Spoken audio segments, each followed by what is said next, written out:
On this show, we follow the money, and when VSiN decided to launch our own store, the smart money was on Shopify.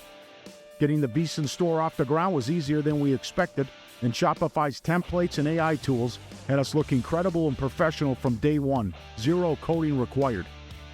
Shopify checkout keeps sales moving smoothly, and returning customers can complete a purchase in one click. Built-in analytics, you always know what's selling and where your customers are coming from and how to keep the momentum going. When questions come up, and they will, Shopify's AI assistant Sidekick is there with answers so you never lose momentum. You can check out the store at vsin.com/store.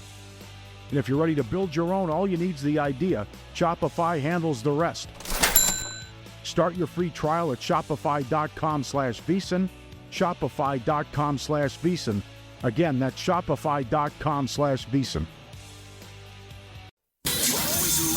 Follow the money. That's what I always say. You always follow the money. Yeah. This is Follow the Money with Mitch Moss and Paulie Howard on VSiN. All right, we made it. Here we go. Follow the money. Paulie Howard, John Jastrzemski. Big show, big week coming up. A lot to get to. Brett McMurphy in half an hour. The breaking news earlier today, what was said at SEC Media Day, taking shots at the Big Ten, even though they've won 3 in a row.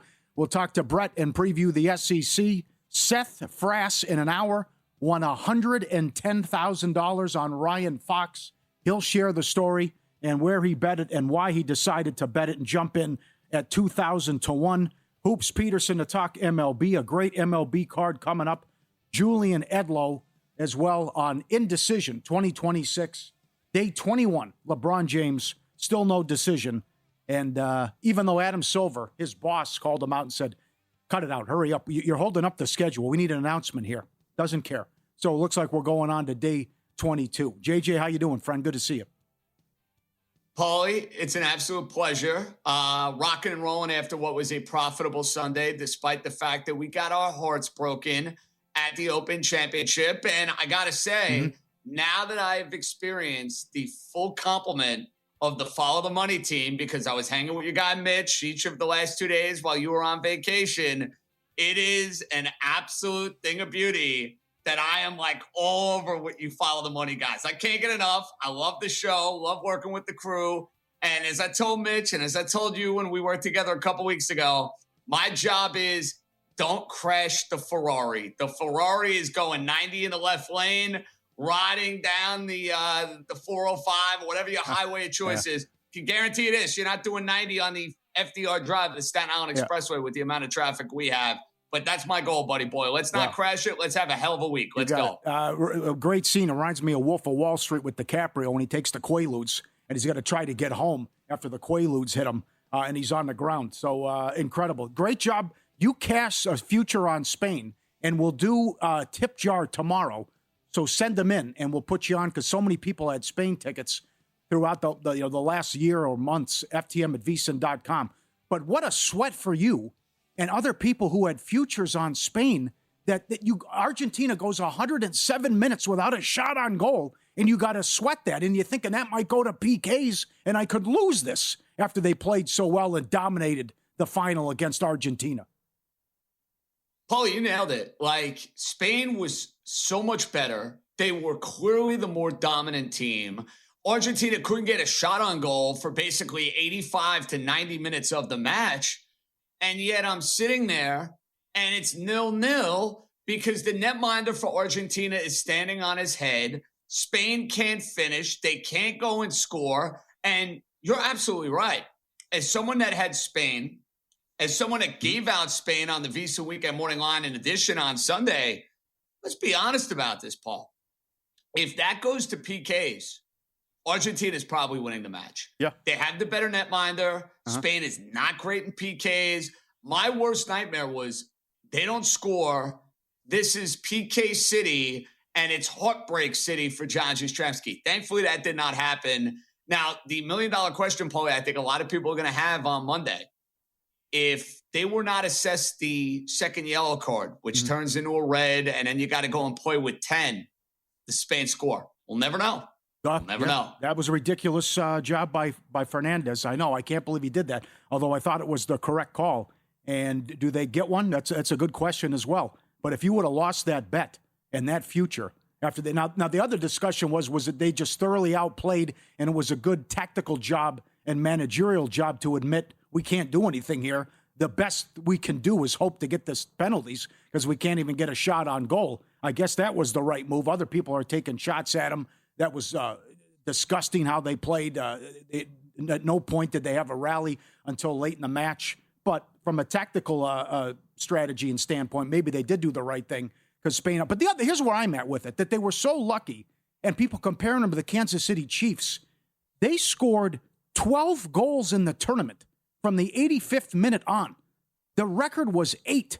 So what happened against Switzerland, Egypt, what happened against Cape Verde, they certainly were not the second best team. What happened against England, it was how many times could you pull a rabbit out of the hat and come back with these theatrics and what they did to come back time and time again, or a huge penalty or VAR that went their way as well. So it should have been England against Spain.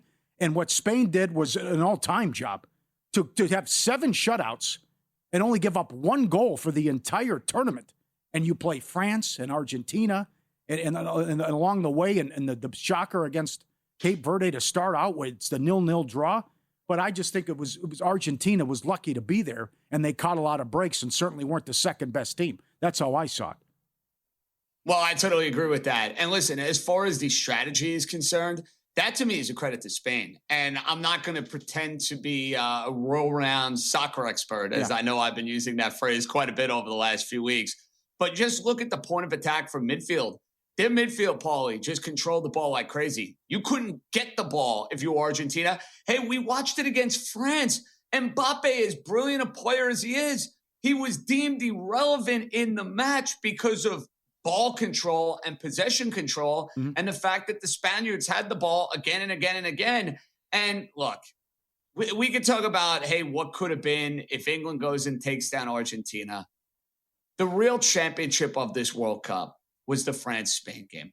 That's the way I see it. The winner of France and Spain was going to go and win this World Cup, and Spain whooped them. They beat them to a bloody pulp. The game was not competitive. This game against Argentina was quite similar. And listen, I don't know if it was the genius strategy of Argentina. I think it's far more due to the fact that, hey, Spain possesses the ball. Spain doesn't necessarily play a style that's easy on the eyes, but it's effective. It works. And that's why they're world champs. Yeah. Yep. I know I'm having withdrawals like you are now that it's over, and it was an all-time fantastic tournament. Shocked there was only 1 weather delay, and how the weather cooperated and they caught a break. I don't know if we needed to see Tom Cruise out there as he's promoting his new movie Digger, which looks bizarre. Well, we didn't mind seeing Shakira and Justin Bieber, though. We could do with that. That we don't mind. Yeah, Madonna was bizarre. It was a weird halftime show. But it was also tough that the casual fans may have tuned in for the first time, and you see a 0-0 detector in the championship, which also was funny because we were watching 2 completely different sports. From the third place match, what happened on Saturday, 6-4 till the 0-0 detector yesterday. So some big tickets that cashed. There was a guy at a $2 bet that paid $8,800. Carolina to win the East in hockey, Vegas to win the West, Knicks to win the East, Spurs win the West, and Spain. $2 to win $8,800. There's another one I put on Instagram. $4.80 pays $141,000. Seahawks win the Super Bowl, Michigan college basketball, Knicks NBA, Spain, and he needs the Yankees. How do you feel? I know you were screaming before the show. Take the cash out, which is $14,000. But now he needs the Yankees to complete this. $480 pays almost $142,000, JJ. You know what he needs, Paulie? He needs the Yankees to win the pennant.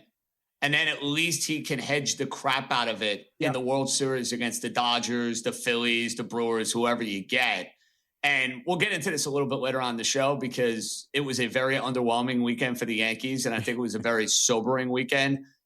Without Aaron Judge, I don't want to hear the excuses. The Yankees are just not the same level of team as the Los Angeles Dodgers. And I thought it was pretty obvious watching this weekend. That said, the American League still stinks, still a great chance, still a great path to get to a World Series. So because of that, I'd let that $4 bet or that $6 bet, what is it, $4.80? Is that the correct bet? Yeah. I'm letting that ride, Paulie. Get into the World Series, and then I'll hedge the crap out of it, okay? Yeah. I can't believe some of these tickets that are out there. And our guy Seth in 40 Minutes, who took Fox at 2001 and won over $100,000. He'll share the story and why he decided to do that. How about that? How about that finish? That's why I said earlier, I'm glad you got Spain through because you had Cam Young. And you thought you were going to walk into that after what he did Sunday, and there were tickets $750 to 1 on Fox, $200 to 1, $2,000 to 1. But he makes the incredible putt to win it. But I know your feelings were hurt because you had Young at 12 to 1, and you thought you were going to backdoor that job. Oh, I sure did. I was sick to my stomach. So I'm doing Follow Money with Mitch last week. After round one takes shape in the Open, Paulie, I added Cameron Young because I thought he had a good day. I thought the price was worthwhile. I said, hey, maybe I missed the boat on the best number, but this is a guy who's still getting a really juicy price. Let's go and take him. And on Friday, I'm feeling great. I'm like, I think he's going to win the tournament. Sunday, I had no illusion he was going to win waking up. Sure, yeah, right. None. He was, 6-7 shots off the lead. Yeah. He goes and shoots his 62, and then everybody else basically falls apart. Kim falls apart. Burns fell apart. I actually added a little plus 600 and 700 on Burns because I was like, all right, it's going to be one of these two guys. And then as I'm thinking it's setting up perfectly for me, Burns or Young, maybe it's a playoff between the two. Kim's falling apart. Then out of nowhere, it's Fox, birdie. Even the bogey he had was super impressive. And the putts, massive cojones to go and make those putts, Paulie. So listen, to our listener viewer who made a killing on his juicy ticket, more power to you, buddy boy. I can't wait to hear the story as well. To think there and jump in and say, oh, okay, maybe he got a shot and a $50 bet. Now what's next for that gentleman as well. Great to be here with JJ. Going to be a fun week. It's going to be a great show. I have a phenomenal story about LeBron James and what happened over the weekend. And now everyone has sources, and it will not end as we're on day 21. It's a great MLB card. We got Real or Fugazi. We'll talk to Brett McMurphy live from SEC Media Days in 15 minutes as well. But up next, you know I'm a hard grader. And all tickets cash the same. There is no way this movie doesn't win Best Picture. I'll share that and some other bets coming up on Follow the Money, VSiN, the Sports Betting Network, Sirius XM Channel 158, live downtown Circuit.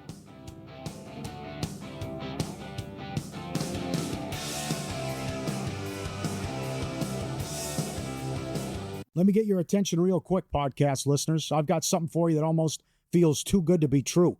First, credit where credit's due. If you're listening to this podcast, you're already leveling up your betting game. You're riding along with our best bets and top angles. And when there's a good game on, you're getting involved with a few props and alt markets as well. There's one more layer if you really want to step things up, and that's VSiN Pro. I've mentioned it before, but things are only getting better for our pro subscribers. We just rolled out our MLB prop projections, breaking down some of the best edges across strikeouts, hits, home runs, and more. And that's on top of everything else pro subscribers already get, including public betting splits, expert picks, and betting guides across the sports calendar. If you haven't tried it yet, stop sleeping on it. You can get your first month just $9.99 or save big with promo code POD26 on the annual subscription. Hit the link in the description and start cashing in with VSiN Pro. All right, back to the show.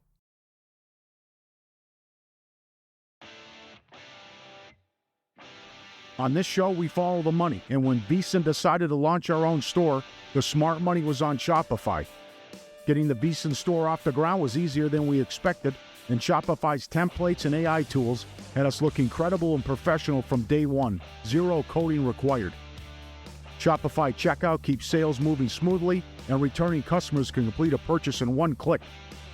Built-in analytics, you always know what's selling and where your customers are coming from and how to keep the momentum going.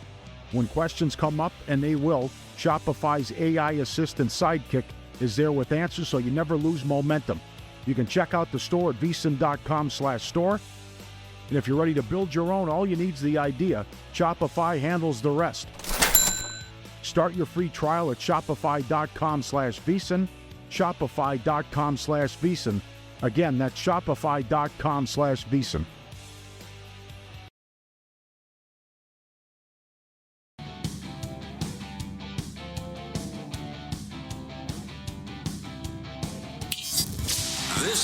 Follow the money on VSIN. Brett McMurphy coming up live from SEC Media Days, and shots fired at the Big Ten by a coach earlier to Brett. We'll run it down, and also what does Kiffin have to do in year one to be deemed a success. So a lot to get to is day one all week. I think it's 4 days with SEC Media Days, but we'll check in with the college football expert and insider Brett McMurphy coming up. I saw the Odyssey. It's incredible. But my big takeaway was there was just no way that this doesn't win Best Picture at the Oscars. And when I looked at it after I saw the movie the first time, it was 2-1. At DraftKings, it is now minus 125. At Kalshi, it is 46%. It's not the best movie I've ever seen. And, pack a lunch. It's 2 hours and 50 minutes. But Nolan is incredible, and it felt like I went somewhere, like I was on an expedition, like Matt Damon said. It's the most ambitious film I think I've ever seen, that you're talking about 7 different countries, and the guy refuses to use CGI. And Matt Damon had to grow out the beard for a year, and how he got ripped and in shape, and even building the 60-foot statue of the Cyclops because he won't use CGI.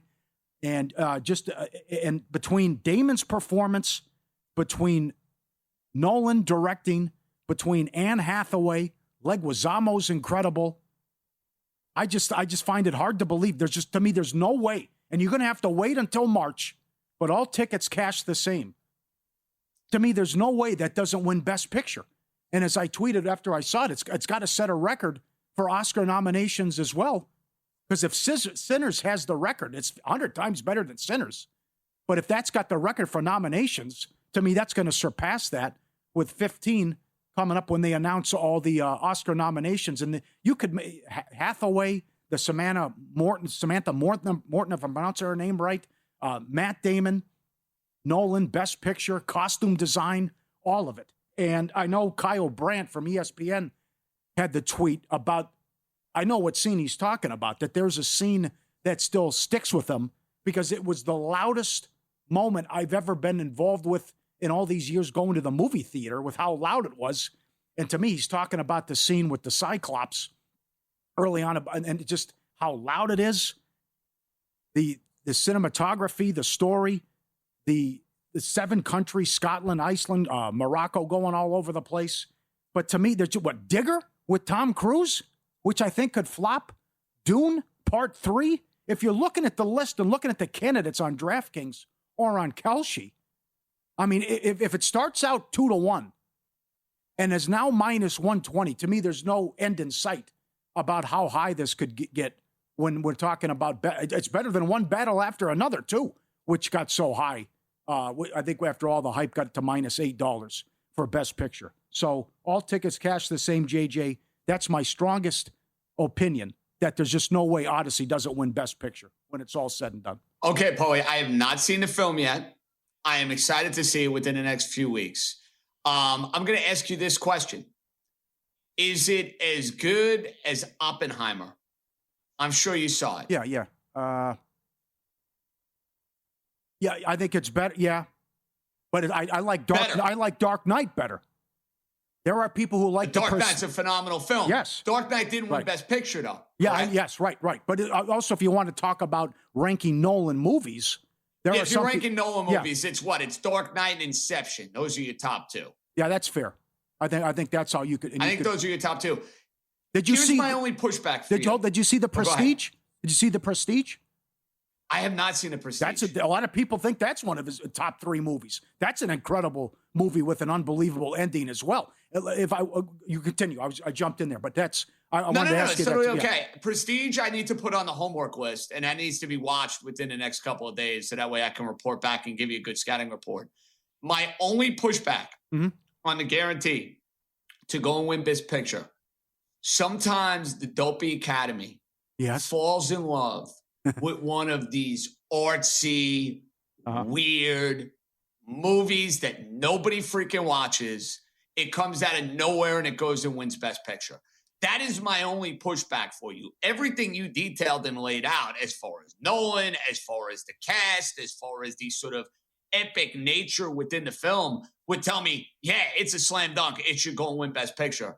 But I've seen the Dopey Academy go and fall in love with some of these movies that stink. And I'm so glad you brought up one battle after another. I'm probably going to piss off a lot of people in the audience. I don't care. I thought the movie stunk. Really? I couldn't stand it. Wow. I was not a fan.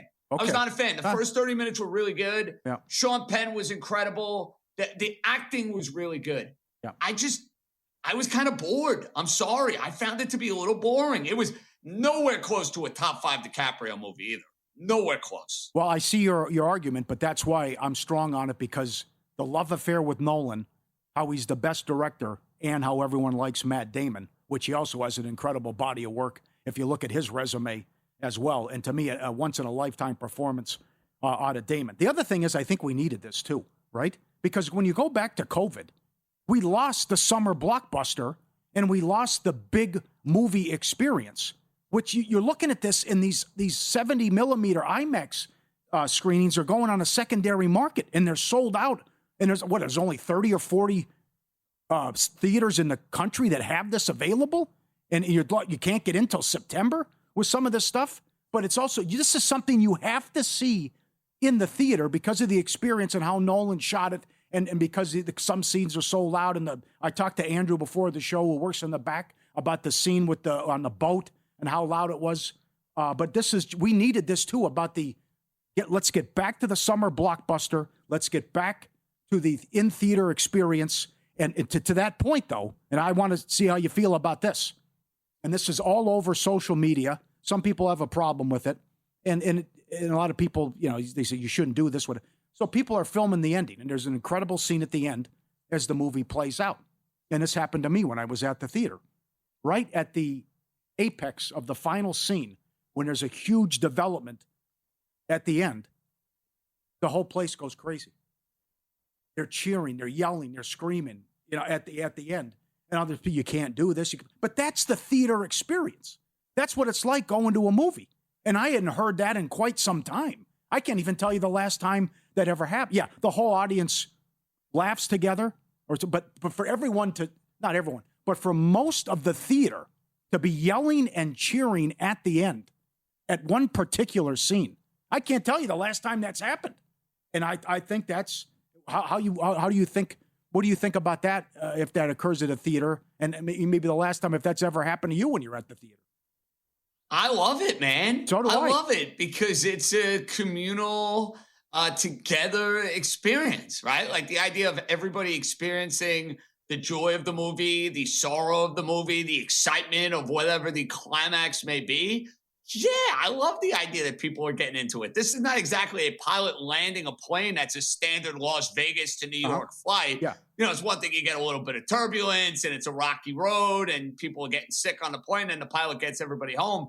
That's amazing. Those men and women are absolutely fantastic. But, I'll be on planes from time to time and it's like, okay, we just got to Las Vegas. I'm very excited to be here. We don't need to applaud this. This is, the pilot is doing their job. Come on now. But like for a movie, yeah. And, I'm so with you on this. Like, don't get me wrong. I love watching stuff on demand. It's amazing. We watch our television shows. We watch our movies.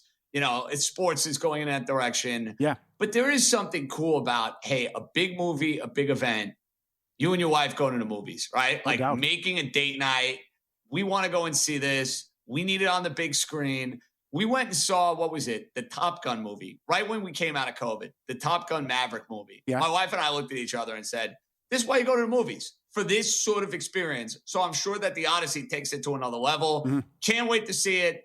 Probably not going to see it this week, but I would say probably within the next 2 or 3 weeks, it's on the agenda. Well, I mean, not to make a peep, the whole movie, which is almost 3 hours, and right at the end, the whole place is up for grabs and going. And it wasn't the only spot. Would you look at some of the responses and reactions around the country that you see on social media as well at all those theaters? Also, to tie it in, all tickets cash the same. More on this coming up. A ton of overs in the WNBA, not counting Golden State. 22-7 overrun if you're betting the other games. And there's a couple that we'll get into tonight as well. And I heard Stormy, and I was talking to my guys in Cleveland. This Penn State schedule is garbage. Over 8.5 minus 150, over 9.5 plus money. Marshall, Temple, Buffalo in the non-con. Wisconsin at home, USC at home, at Michigan. No Ohio State, no Indiana, no Oregon. And that's Campbell, and it brings everyone in from Iowa State as well. They're not going to win 9 games. You want to? You know what that smells like, Paulie? Yeah. A whole lot of wins. A whole lot of wins. I'm with you on that one. NFL preseason only a couple weeks away. Best bettors are already getting ahead. Lock in your early bird pricing on our football special for just $175 before the price goes up next month. Instant access to the NFL betting guide, the upcoming college football betting guide, a week away, and every best bet, every host, every guest. Head to vsin.com/subscribe now. vsin.com/subscribe now. Brett McMurphy, America's College Football Insider, live SEC Media Days straight ahead, and you won't believe what one coach told him today.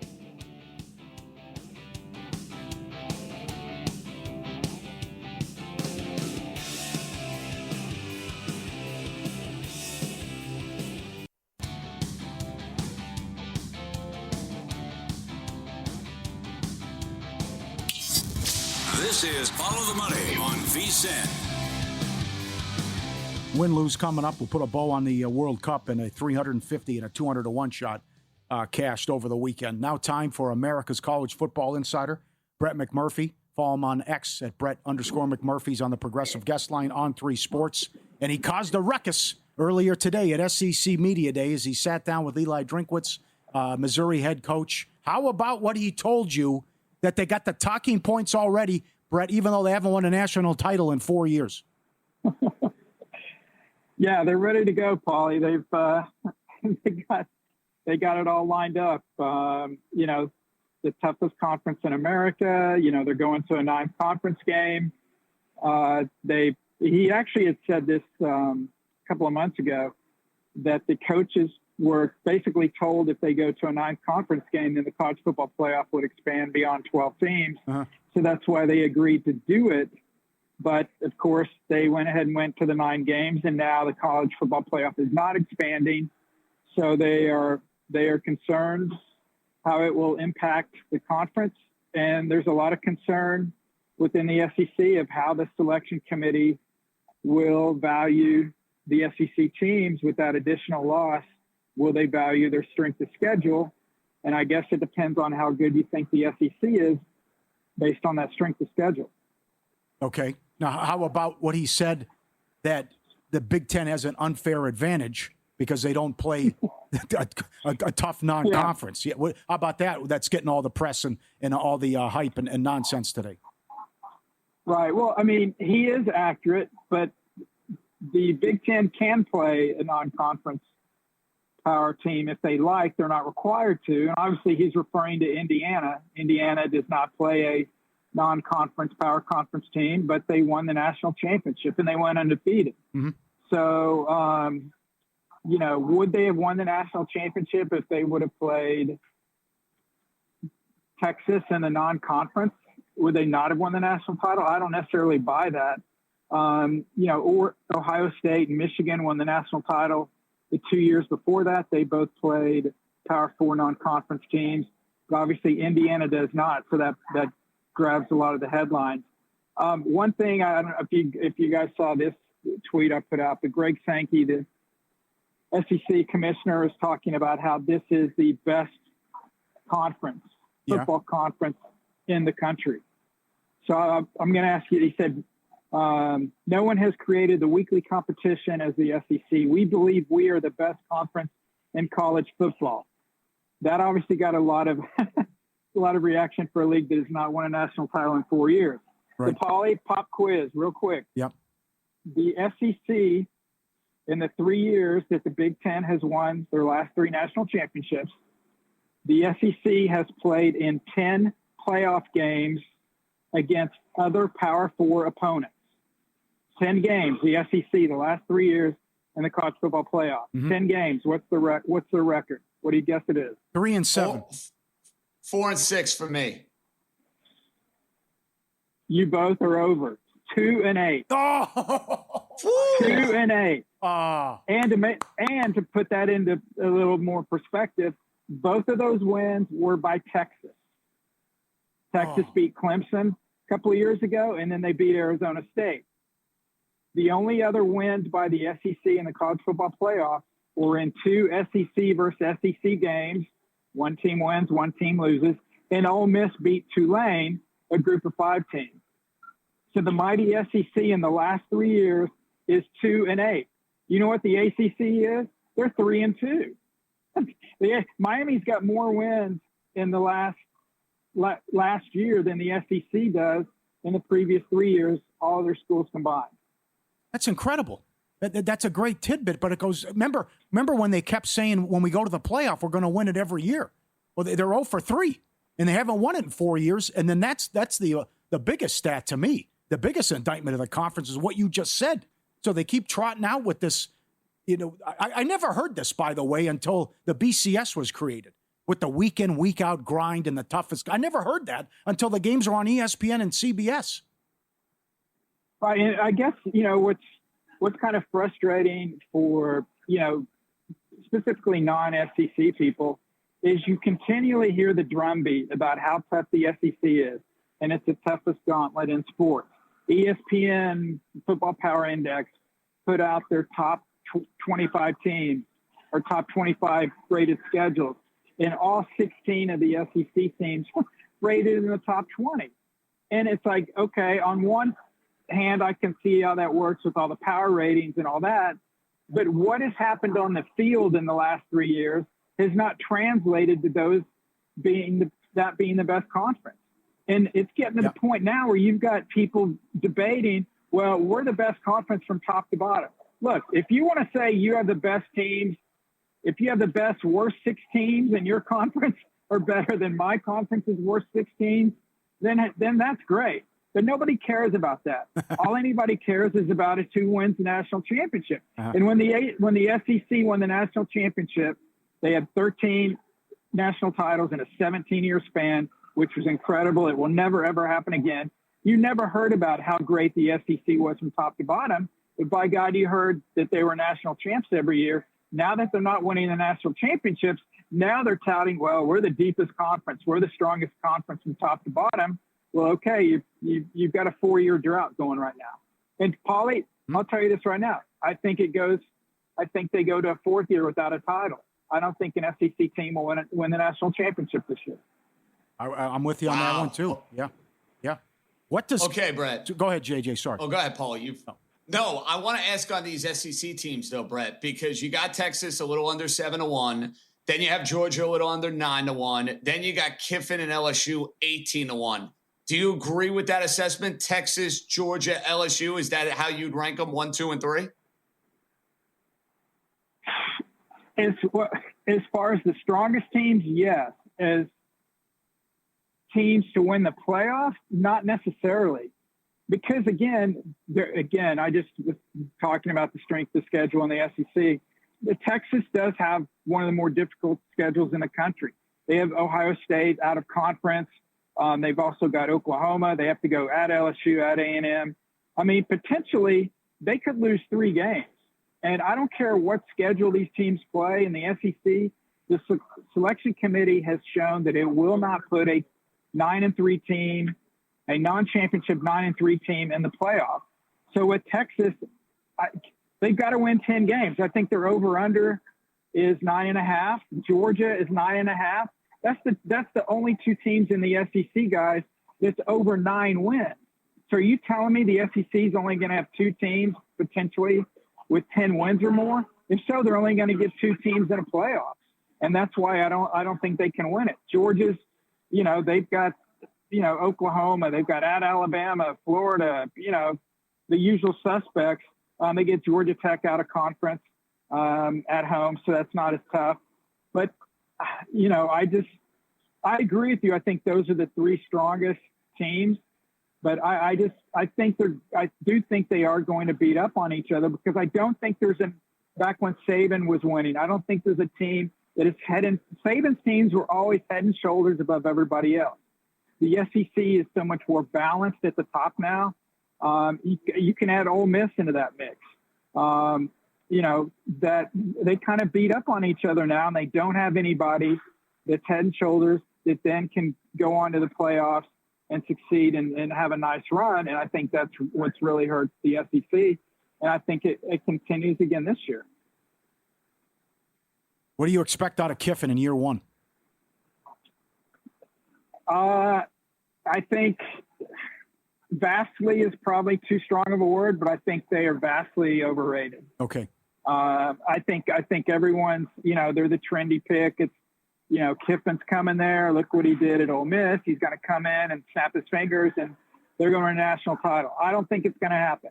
I think they'll seal Club Clemson in the opener, but then when they get into SEC play, I mean, at that Ole Miss game on September 19th, it's bad when the Oxford police are already sending out warnings about, fans and how to not to react when Lane Kiffin comes to Ole Miss. That game will be incredible. Right. I just think ultimately the pressure on him will wear them down.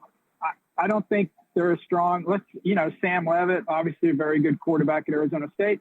See how he translates into the SEC. I just think there's the hype. Anytime you guys know this, anytime there's this much hype on something, it usually doesn't live up to the hype. I think that's what's going to happen to LSU, but LSU fans don't care. They brought him in. They paid all this money. They're expecting one thing, and that's a national championship. Great job today. Keep it up, and we'll talk to you soon, and enjoy the SEC Media Days. Also, great job at the ACC last week. Thanks, Brett. Thanks, guys. Talk to you soon. All right, Brett McMurphy, America's College Football Insider. That's incredible. That is unbelievable. Did he watch the Indiana-Alabama game? It was like they didn't belong on the same field. More on that coming up next and what they said today with the talking points at SEC Media Day. And win-lose, a 350-1 shot came in on Saturday. Follow the money, VSiN, the Sports Betting Network.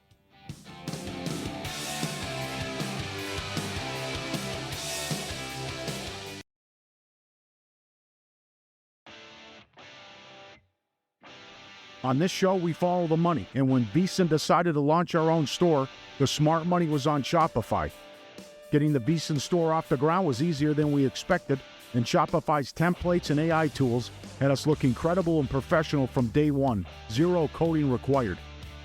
Shopify checkout keeps sales moving smoothly, and returning customers can complete a purchase in one click.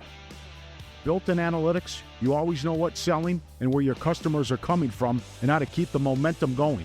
When questions come up, and they will, Shopify's AI assistant Sidekick is there with answers so you never lose momentum. You can check out the store at vsin.com/store. And if you're ready to build your own, all you need is the idea. Shopify handles the rest. Start your free trial at shopify.com/vsin. Shopify.com/vsin. Again, that's shopify.com/vsin.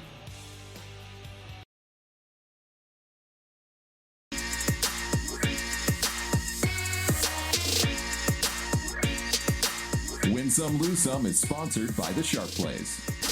Were you a winner last night? Wow, winning. Or was it a rough one? Well, they can't all be winners, can they? Loser! You're a loser! Paulie Howard recaps the night in sports betting in Win Some, Lose Some.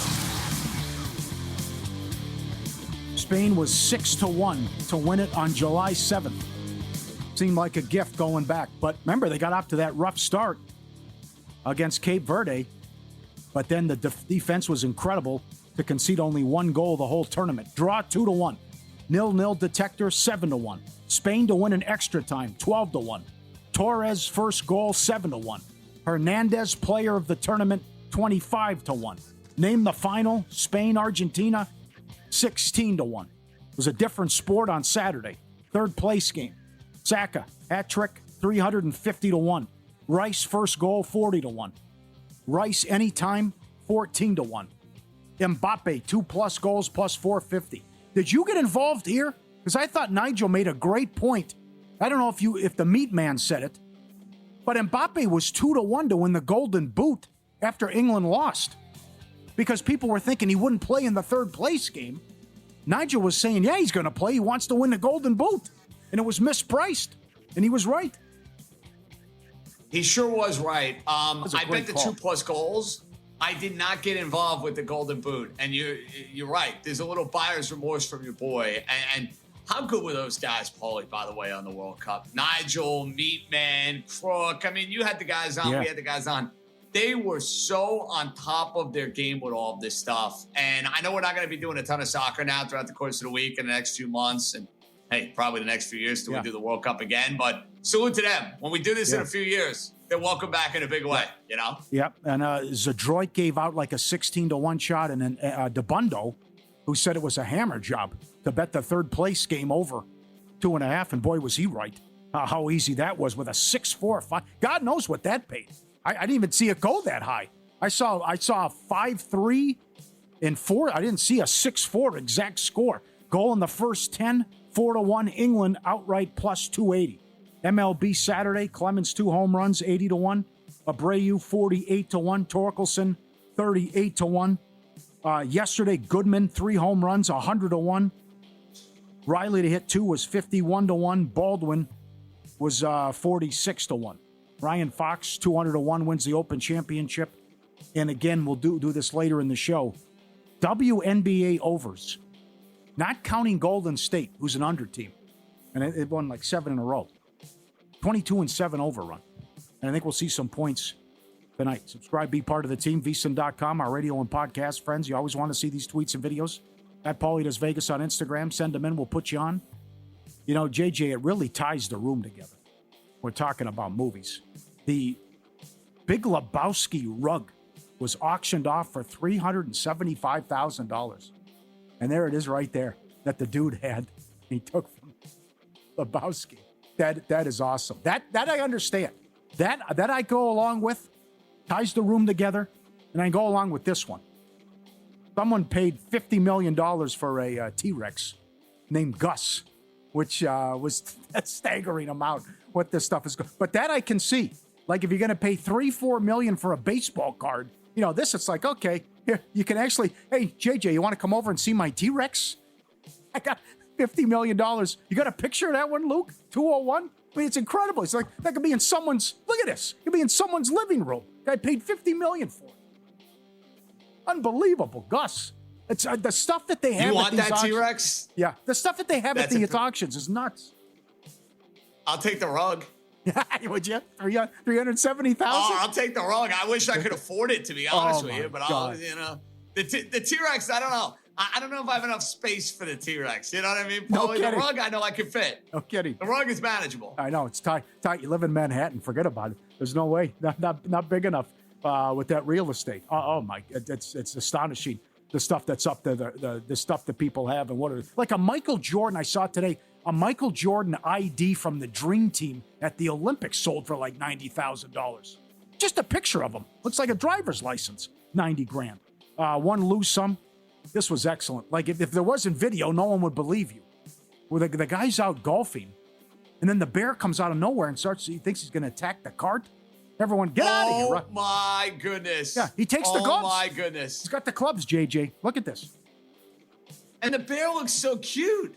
Yeah, but at the same time, not so cute. Yeah. Not so cute. I mean, how about this guy, Paulie, taking a video right here? Are you insane? Yeah, back up. Back up.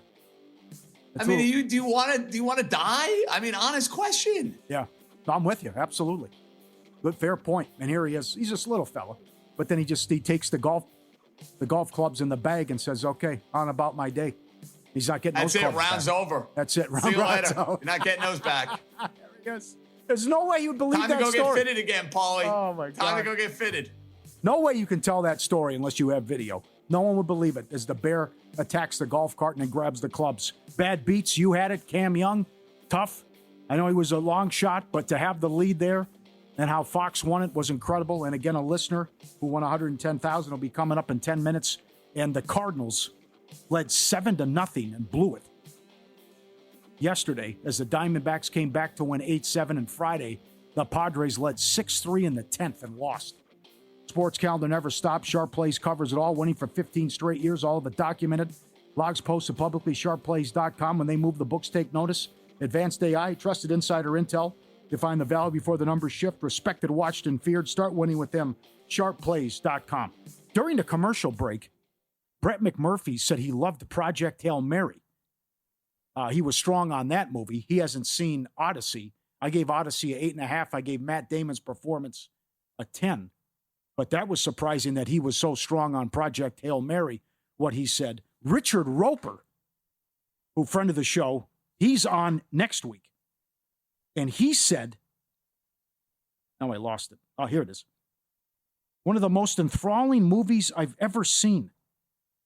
And while you have to see it on the biggest screen possible, and called it epic. So his breakdown and his review next week on Follow the Money. I'll be now, Paulie, is that in reference to Odyssey or Project That's Hail Odyssey. Mary? Roper is Odyssey. Yes, sorry. Okay. I wasn't I clear. just wanted to make sure of this. Yeah. Okay. McMurphy Because I was saw the the- Project Hail Mary on the big screen. Good.